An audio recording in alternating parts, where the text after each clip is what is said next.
नमस्कार, राम राम सभी को। आज हमारा जो बिंदु होगा वो बालक स्तूपों के प्रकार होगा। इसमें हम 7-8 टाइप के बालक स्तूप पढ़ेंगे और उनमें से आपके लिए जो इम्पोर्टेंट है 5-6 बालक स्तूप, 4 बालक स्तूप आपके लिए इम्पोर्टेंट है। वो मैं आपको ट्रिक से याद करवाऊंगा और कैसे वो बनते हैं और कहाँ बनते हैं, ये इसमें क्वेश्चन होता है मेन। तो सारी बातों पर चर्चा करेंगे आराम से और काफ़ी डीप हम इसको पढ़ेंगे। तो सबसे पहले अनुदैर्ध्य बालक स्तूप है।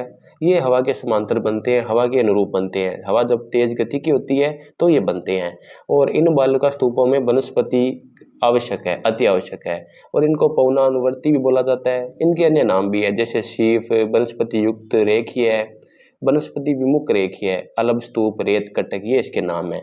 लेकिन सौर महोदय ने इनको 3 भागों में बांटा है, 3 प्रकार इसके बताए हैं: शीफ, वनस्पति युक्त रेखीय और पवन विमुख रेखीय है।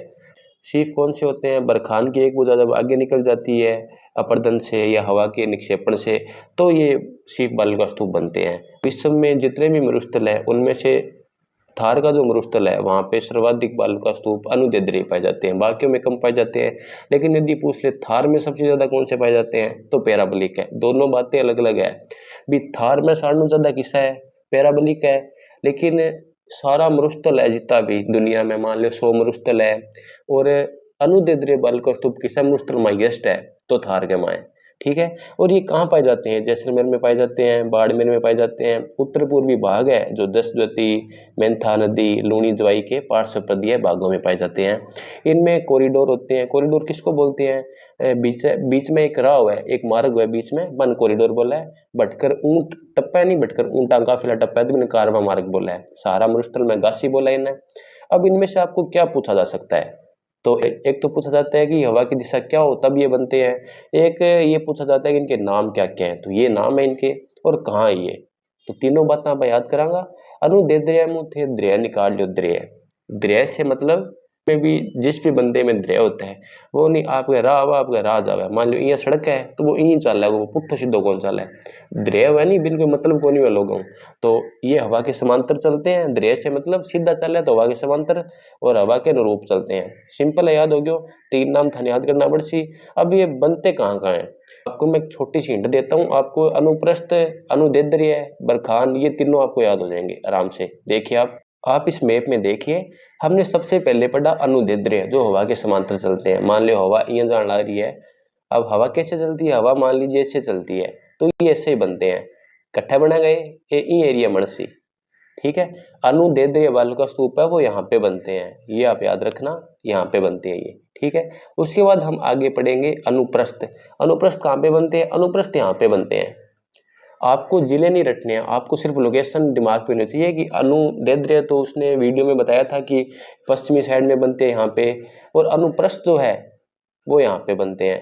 ठीक है। उसके बाद आप पढ़ेंगे बरखान। बरखान कहाँ पे बनते हैं? बरखान यहाँ पे बनते हैं। बरखान यहाँ पे, थोड़ा सा कलर इसका चेंज कर लेता हूँ। बरखान अट्ठा बना है, मिक्स हो गया ना थारा, कौन नहीं है मिक्स, आपको दोबारा बताता हूँ मैं, मिक्स नहीं होगा आपके। अनुदैर्ध्य तो बनते हैं यहाँ पे। ठीक है। अनुदैर्ध्य यहाँ पे बनते हैं। उसके बाद हमने देखा है अनुप्रस्थ। अनुप्रस्थ बनते हैं यहाँ पे। ठीक है। दोनों समझ में आ गया थारा। अनुप्रस्थ तो यहाँ पे बनते हैं इस बेल्ट में, और अनुदैर्ध्य कहाँ पे बनते हैं? अनुदैर्ध्य बनते हैं यहाँ पे इस बेल्ट में। ठीक है। उसके बाद बरखान हम पढ़ेंगे। बरखान के लिए अलग से आपको बताता हूँ मैं। बरखान के लिए, बरखान बनते हैं यहाँ पे इस एरिया में, बरखान बनते हैं। तो आपको दिमाग में ये मैप 1-2 बार आप करोगे तो आपको दिमाग में सेट हो जाएगा। फिर हम वापस चलते हैं डिटेल के ऊपर। तो मैंने आपको मैप में बताया जैसलमेर की साइड बनते हैं, बाड़मेर की साइड बनते हैं, और ये जो नदियां हैं लूणी, द्वस्तती, मेंथा नदी, इनके साइड में बनते हैं। तो उसके बाद हम पढ़ेंगे अनुप्रस्थ। अनुप्रस्थ कहाँ बनते हैं? तो इसको आप आरपीएस याद रख सकते हैं, आरपीएस। वैसे मैप में आप याद कर सकते हैं ऊपरी ऊपर है, जैसे ऊपरी ऊपर मैंने आपको बताया था, इससे ऐसे बताए थे सारे। तो आरपीएस से, आर से तो रावतसर, पी से पुंगल और एस से सूरतगढ़। इसमें आपसे पुंगल पूछा जाता है कि अनुप्रस्थ बालक स्तूप कहाँ बनते हैं, तो पुंगल ऑप्शन आता है। ये समकोण पे बनते हैं। प्रस्थ का मतलब होता है अब कोई चीज के आगे पत्थर आ गया, किसी चीज के आगे पत्थर आ जाता है, हवा के आगे पत्थर आएगा तो वो कैसे चलेगी? ऐसे चलती चलती ऐसे हो जाएगी हवा, तो ये समकोण है।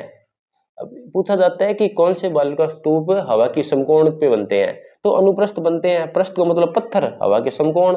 इनको आडे, चापाकार, लंबवत ये बोला जाता है। ये उत्तर पूर्वी भाग में बनते हैं, ज्यादा मंद गति इनमें होती है।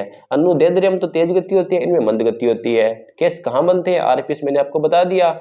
और बरखान अनुप्रस्थ का ये एक प्रकार है बरखान। बरखान अर्धचंद्राकार होते हैं। अब खान के ऊपर देखो तीन लगाएगी ना मेरी, तो वो चांद ही है, अर्धचंद्राकार है, अर्ध चांद है, नवचंद्राकार 20 सेंटीमीटर संवर्षा रेखा से पश्चिम में बनते हैं। हमने जो पिछली अभी देखा था मैप में, तो ऐसे तो हमने अनुदैर्ध्य देखे थे, ऐसे अनुप्रस्थ देखे थे, और ऐसे हमने बरखान देखे थे। तो यहाँ पे बरखान, ये बरखान का बेल्ट है, ये आप मान लीजिए। और सबसे ज्यादा विनाशकारी यही है, सबसे ज्यादा मरुस्थलीकरण इनसे होता है। इनका लोकेशन पूछी जाती है कहाँ पे है, तो बालेरी गांव आता है, ओंसिया गांव आता है, देशनोक आता है। देशनोक बीकानेर में है, ओंसिया जोधपुर में, और बालेरी चूरू में।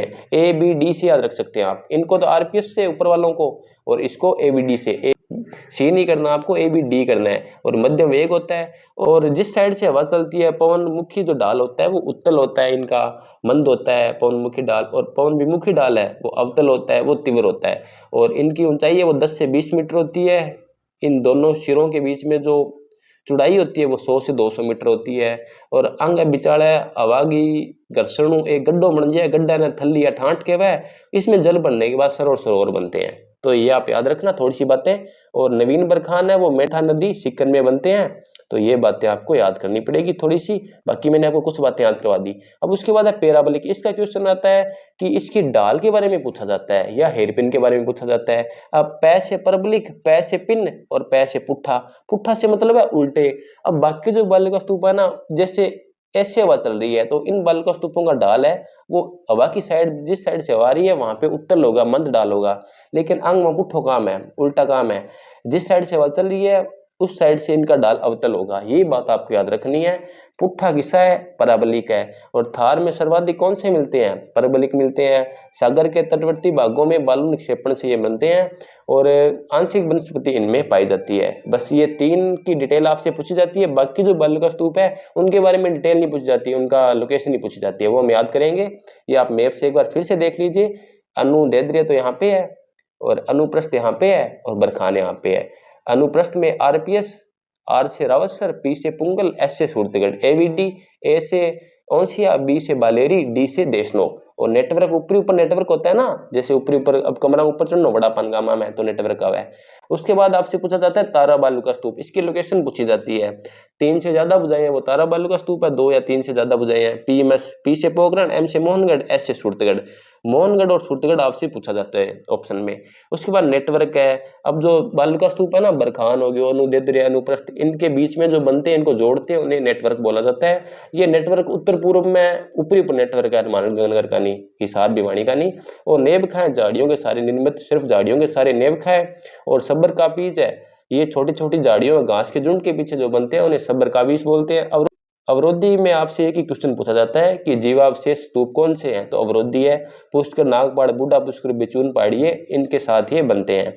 वेलवेग स्तूप है, जो मोटी रेत है उससे इकट्ठा होकर बनते हैं। कुछ वेलवेक मिलके एक ट्रांस का निर्माण करते हैं, ट्रांस नाम का भी बालू स्तूप होता है। और उसके बाद दरियन है, ये स्थानांतरित बालू स्तूप है, हवा के साथ आगे बढ़ते हैं। लुनेट है, झीलों के किनारे बनते हैं, नवचंद्राकार है। और बरखानोइड है, अंडाकार है, 15 सेंटीमीटर के पश्चिम में बनते हैं, जो जैसलमेर, जोधपुर और बाड़मेर वहाँ पे बनते हैं। एक हमने यहाँ पे देखा था नवीन बरखान, ये सीकर में बनते हैं, मेंथा नदी के किनारे पे। मरुस्थल में कुछ स्थलाकृतियां पाई जाती है, कई बार आपसे पूछ सकते हैं। इनमें जो क्रम है वो आप देख लीजिए, वालसन, पेडिमेंट, वजादा और पलाया का। इनको आप ऐसे याद कर सकते हैं, वापे वप, वापे वप से याद कर सकते हैं, वापे वप। एक दो बार देखेंगे तो आपको याद हो जाएगा। वालसन क्या है? अब ये दो पहाड़ियां मान लीजिए, ये दो पहाड़ियां हैं, इनके बीच का जो ये भाग है ना, ये भाग, ये वालसन है। पेडिमेंट क्या है? पहाड़ियों का जो अग्र भाग है, पर्वतों का अग्र भाग है, ढलान वाला भाग है, वो पेडिमेंट है। और वजादा क्या है? वजादा मतलब कंकड़ पत्थर का जो भाग है ना, बीच वाला, पेडिमेंट और पलाया के बीच में जो पलाया की है, पलाया और निचलो भाग है नहीं, लवणीय भाग, इन्हें पलाया बोला है। वालसन गया जी का है, बीच में लवणीय भाग है, इन पलाया बोला है। पेडिमेंट और पलाया के बीच में जो कंकड़ पत्थर निर्मित भाग होता है ना, वो भाग है, वो वजादा है, कंकड़ पत्थर वाला भाग। ये आप याद रखना, पंखनुमा भाग, पंखनुमा भाग। रोही मैदान, अरावली के पश्चिम में, पर्वतीय भागों में उपजाऊ मैदान है, वो रोही मैदान है। तल्ली सर मरोह क्या है, बालुका स्तूपों के बीच निचली गर्तनुमा भाग है, उनको बोला जाता है। इन तल्ली सर मरोह में जो जब वर्षा का पानी एकत्रित होकर अस्थायी झीलें बना देता है तो टाट या रन है। जैसलमेर में पोखरन, कनौड़, बाकरी, पड़िहारन, चूरू में, थोबरन, बाड़मेर में, बापरन, जोधपुर में, ये इंपॉर्टेंट है। उसके बाद इंशेलबर्ग क्या है, वायु के अपर्दन से निर्मित होने वाला चट्टानी भाग अवशिष्ट पहाड़ियों के रूप में रह जाता है, उसे इंशेलबर्ग बोला जाता है। जैसे आबू पर्वत खंड है, बाड़मेर, जलोर की पहाड़ियां, ये इंशेलबर्ग का उदाहरण है। थल्ली ठांड क्या है, बरखान के बीच में हमने ये चोंच है इसकी, ये किनारे हैं, इसके बीच में जो हमने गर्त देखा था ना वायु के रगड़ से बनने वाला, ये थल्ली ढांट है। इनमें जब जल रहता है तो ये लवणीय झीलें बन जाती है। तो ये बातें यहाँ पे इंपॉर्टेंट है जो मैंने आपको बालुका स्तूपों के उपलक्ष्य में याद करवा दी है। इसमें क्वेश्चन कौन सा बनता है, अनुदैर्ध्य बालुका स्तूप इनमें इंपॉर्टेंट है। इनमें कहाँ से क्वेश्चन आएगा, तो अनुदैर्ध्य बालुका स्तूप में समांतर और ये नाम और लोकेशन, इनकी लोकेशन मैंने आपको ट्रिक से याद करवा दी है, मैप से।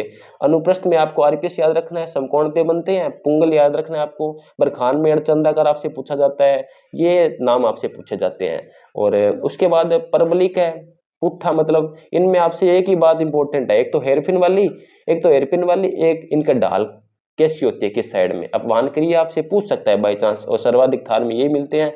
उसके बाद आपसे तारा बालुका स्तूप में पीएमएस याद रखना है आपको, ये इनकी लोकेशन आपसे पूछ सकता है। अवधि में एक ही क्वेश्चन बनता है जीवावशेष का। उसके बाद स्थानांतरित कौन से है, दरियन वाले हैं। और ये बापे और बापे बप, ये आप ट्रिक याद रखना, बापे बप। और इनका क्रम आपसे कई बार पूछ सकता है कि इसके बाद में इसके बीच में कौन सा है। तो बाकी किसी और बिंदु के साथ हम अगली क्लास में मिलते हैं। ठीक है, थैंक यू।